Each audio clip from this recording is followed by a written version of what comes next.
शिणलेल्या झाडापाशी कोकिळ आली, म्हणाली, गाऊ का? झाड काही बोललेच नाही. कोकिळा उडून गेली.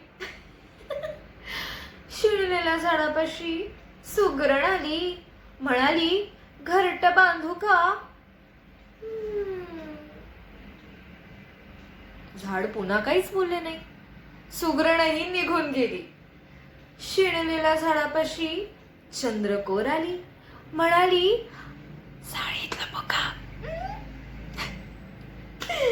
झाड पुन्हा काहीच बोलले नाही. चंद्रकोर सुद्धा मार्गस्थ झाली. शिणलेल्या झाडापाशी बिजली आली, म्हणाली, मिठीत येऊ का? झाडाचं मौन सुटलं. अंगातून होकाराचं तुफान उठलं.